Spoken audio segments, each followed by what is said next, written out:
জাতীয় নির্বাচনকে বাধাগ্রস্ত করার উদ্দেশ্যে একটি মহল পিআর ও অযৌক্তিক দাবি করছে বলে মন্তব্য করেছেন বিএনপির নেতা ও সমাজসেবক বেলাল ই বাকি ইদ্রিসি। বাংলাদেশের জনগণ প্রত্যক্ষ ভোটে নির্বাচন চায়। অতীতের কারচুপি ও প্রহসনের মাধ্যমে নির্বাচন ব্যাহত করা হয়েছে, এখনও একই ষড়যন্ত্র চলছে বলে মন্তব্য করেছেন তিনি আরও বলেন, জনগণের ভোটাধিকার ফিরিয়ে আনার জন্য বিএনপি দৃঢ়প্রতিজ্ঞ। যারা পিআর দাবি করছে তারা দেশ ও জাতিকে বিভ্রান্ত করছে। বাধাগ্রস্ত করার জন্য পিআর এবং আরো যে সমস্ত যৌক্তিকতা, এগুলো মানুষের কাছে গ্রহণযোগ্য নয়।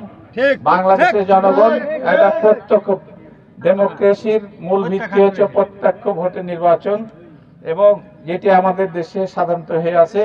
এবং আপনারা জানেন যে এই নির্বাচনকে ব্যাহত করে, কারচুপি করে, নির্বাচনের নামে প্রহসন করে যে সরকারটি আজকে চলে গেছে, একটা ফ্যাসিস্ট সরকার, সবাই জানেন। আসলে ওই ফ্যাসিস্টের দোসর আবার এই প্রহসনের, এই নির্বাচনকে প্রহসনে পরিণত করেন আজকে পিআর এবং বিভিন্ন পদ্ধতির কথা বলছে। আসলে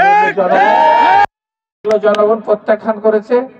আজকে জনগণ চাই যে বাংলাদেশের যে জনগণের যে মৌলিক অধিকার ভোট প্রদানের, প্রত্যক্ষ ভোটের জন্য আজকে সাধারণ জনগণ প্রস্তুত, এবং তারই লক্ষ্যে আজকে আমাদের বিএনপি জোর দাবি জানাচ্ছে যে জনগণের প্রত্যক্ষ অংশগ্রহণে যার ভোট যাকে খুশি তাকে এই ভিত্তিতে ভোট হবে, এবং এই ভোটের মাধ্যমে জনগণ। গত 1 সেপ্টেম্বর বিএনপির 47তম প্রতিষ্ঠা বার্ষিকী উপলক্ষে শিবগঞ্জ উপজেলা ও পৌর বিএনপির উদ্যোগে আনন্দ র্যালি ও মোটরসাইকেল শোডাউন উদ্বোধনকালে তিনি এসব কথা বলেন। এ সময় প্রায় 5 শতাধিক মোটরসাইকেল নিয়ে নেতাকর্মীরা উপজেলার বিভিন্ন সড়ক প্রদক্ষিণ করেন।